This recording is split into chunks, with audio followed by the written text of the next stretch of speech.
안녕하세요. 저는 유포니움 연주자 백승현입니다. 저는 이번에 좋은 기회로 코리아 유포니움 프로젝트, 유포니움의 역사에 관해서 여러분들에게 이야기를 할 수 있는 기회를 갖게 됐는데요. 지금 영상으로 간략한 유포니움의 역사를 설명드리고 좀 자세한 내용들은 이제 곧 있으면 나올 그 유포니움의 역사라는 책에서 여러분들과 함께 공유해 보겠습니다.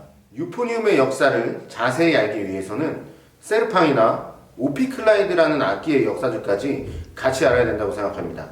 그 시절 그 악기들은 오케스트라에서 어떤 역할을 해왔는지, 어떤 사운드를 추구했기에 그 악기들을 사용했는지, 그리고 그 사운드를 찾기 위해서 어떤 작업들이 이루어졌는지 함께 이야기해 보겠습니다. 유포니움은 너무나도 비슷한 종류들의 악기들이 많이 있어서 각 나라, 심지어는 같은 나라인데도 한 악기를 두고 다른 이름으로 부르는 경우도 있었습니다. 그 이유는 세르팡과 오피클라이드를 대체할 수 있는 사운드를 작곡가들이 찾고 있었는데요. 그때 만들어진 악기들이 테너튜바, 색소폰, 소멜폰, 헬로폰, 바리톤, 유포니움 등 여러 악기가 등장함에 있어서 이런 혼란이 야기됐다고 볼 수 있습니다. 많은 사람들은 유포니움의 줄기가 세르팡 쪽에서 발전되어 왔다고 이야기를 하곤 하는데 반은 맞는 말이고 반은 틀린 말이라고 볼 수 있습니다. 제가 이번에 조사하고 알아보고 듣고 판단하였을 때는 유포니움은 완전한 독립적인 악기로 볼 수 있습니다. 왜냐하면 세르팡과는 구조적으로도 너무나도 다른 모양을 하고 있고, 일단 세르팡은 나무로 만들어져 있는 악기고 유포니움은 금속으로 만들어진 악기입니다. 이 둘의 공통점은 마우스피스 하나밖에 없습니다. 세르팡부터 내려왔다는 이야기는 세르팡을 대처할 수 있는 악기를 만들고 있었기 때문입니다. 제 선생님인 프랑스의 다비드 잠봉이라는 튜바 플레이어는 세르팡을 조상으로 둘 수 있는 악기는 유포니움보다는 색소폰이 더 적합하다는 이야기를 했습니다. 그리고 유포니움은 누가 만들었는지 아직 확실하게 알 수가 없습니다.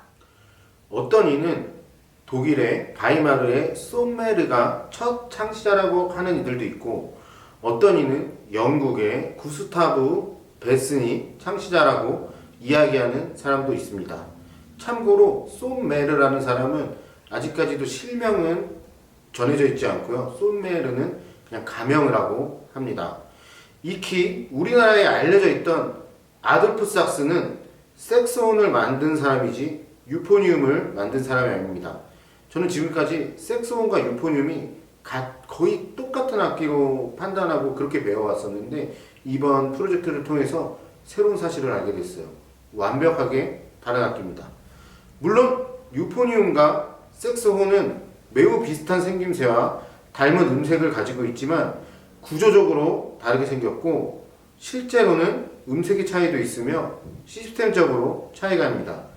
가령 악기의 소리를 결정지어주는 림파이프가 색소폰은 굉장히 길기 때문에 더 직관적인 소리를 낼 수 있고, 유포니움은 매우 짧기 때문에 더 부드럽고 넓은 음색을 표현할 수 있는 겁니다.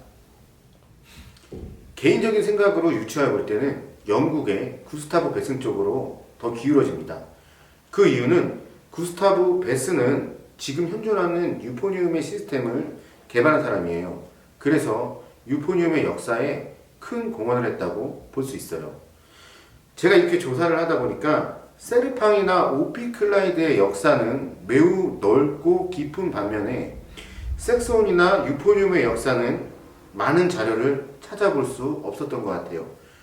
아마도 만들어진 지가 얼마 안 됐고 역사가 짧다 보니까 그런 것 같은데, 이제 유포니움이 어떻게 발전할 수 있었는지 한번 이야기를 해보도록 하겠습니다. 유포니움이 발전할 수 있는 계기가 되었던 것은 베를리오즈, 베르디, 바그너 같은 작곡가들이 세르팡과 오피클라이드를 대처할 수 있는 악기를 찾으면서부터인데요. 예전부터 오케스트라의 저음 악기는 세르팡이 담당하고 있었는데 그 작은 소리로 인해서 더 큰 사운드를 원하는 작곡가들의 요구에 따라 오피클라이드라는 악기가 등장하고 많이 사용되었다고 합니다. 하지만 오피클라이드는 연주하기가 상당히 까다로웠고 음정과 고음에서의 엄청나게 어려운 테크닉 때문에 문제가 되는 부분이 아주 많았다고 합니다. 하지만 책의 저술에 따르면 그런 어려움 속에서도 오피클라이드도 진짜 엄청난 연주자들이 많이 있었다고 합니다. 그래서 그 오피클라이드를 대체할 수 있는 악기를 개발함에 있어 많은 악기 제작자들의 노력 아래 많은 악기들이 탄생한 거예요. 그 중에 하나가 바그너 튜바인데요. 어떤 책에 의하면 이 바그너 튜바도 아돌프 sak스가 고안해낸 것이라고 하네요. 그리고 색소폰이 발명되고 유포니움이 발명되면서 오피클라이드로 많이 연주되었던 그런 심포니 곡들이 이 두 악기로 대처되기 시작합니다. 이번 프로젝트를 진행하면서 알게 된 사실은 프랑스에서는 주로 색소폰이 많이 사용되었으며 프렌치 튜바라고 거의 색소폰과 흡사한 악기가 많은 오케스트라에서 사용되다가 현재 오늘날에는 우리가 보통 알고 있는 큰 튜바로 대처되었습니다. 하지만 프랑스에서는 아직도 색소폰과 프렌치 튜바의 연주자들이 많이 있고, 한 가지 재미있는 사실은 지금 이야기하는 모든 악기들을 묶어서 프랑스에서는 튜바라고 부르기도 하더라고요. 그런데 현재 프랑스의 색소폰 연주자들이 많이 사라지고 있으며 대부분 유포니움으로 바뀌어가고 있다고 합니다. 하지만 색소폰의 역사도 그리고 그 아름다운 악기도 계속 역사를 만들어가며 이어나갔으면 좋겠습니다. 저 역시 프랑스 유학생활 중에 그 악기의 매력에 반하여 한국에 색소폰을 한 대 구입해서 가지고 왔습니다. 유포니움은 주로 영국에서 밴드와 군악대 쪽으로 많은 발전을 이루어 나갔는데요. 그 영국 안에서 솔로 클라리넷과 솔로 코넷, 더불어 솔로 유포니움은 꽤 중요한 역할을 맡고 있다고 합니다. 오케스트라에서는 스트라우스의 돈키호테라는 첼로 협주곡에 유포니움이 처음 등장했다고 합니다. 매우 중요한 역할을 맡고 있습니다. 유럽과 미국 등지에서도 유포니움 솔리스트들은 활발한 활동들을 이어나가고 있으며 아시아권에서는 일본이 가장 많은 발전을 이룩함과 동시에 문화를 이끌어가고 있습니다.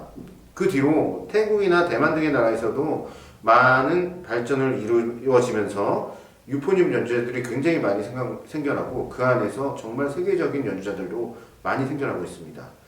하지만 반대로 봤을 때 우리나라 대학교에서는 조금씩 사라지는 유포니움의 실정을 볼 때 가슴이 조금 아픕니다.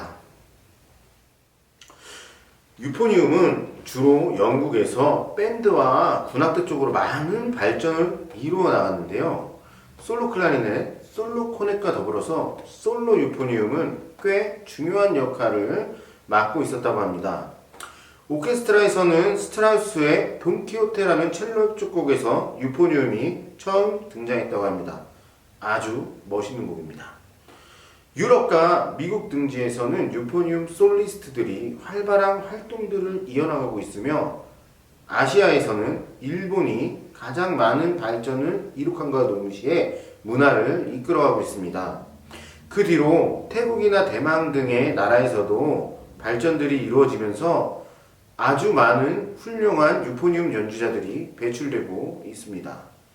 그와 반대로 우리나라 대학교에서는 사라지는 유포니움의 현실을 마주할 때 저희 입장에서는 매우 아쉽다고 이야기 드릴 수 있습니다. 또 다른 나라들의 유포니움의 발전은 책에 서술해 놓겠습니다. 이렇게 간단한 유포니움의 역사를 우리 함께 이야기해 보았는데요. 저도 이번 프로젝트를 진행하면서 많은 공부가 되었고 이제 우리나라에서도 올바른 역사관을 가지고 악기를 시작할 수 있을 거라고 생각이 듭니다. 유포니움의 역사라는 책에는 피스톤의 발전과 그 시스템, 그리고 셀팡, 오피클라이드, 색소폰, 유포니움, 튜바의 역사와 각 나라에서의 이 악기들의 발전과 사용에 대한 이야기들을 담아 놓을 것이니 많은 관심 부탁드립니다. 긴 영상 재밌게 시청해 주셔서 감사드립니다.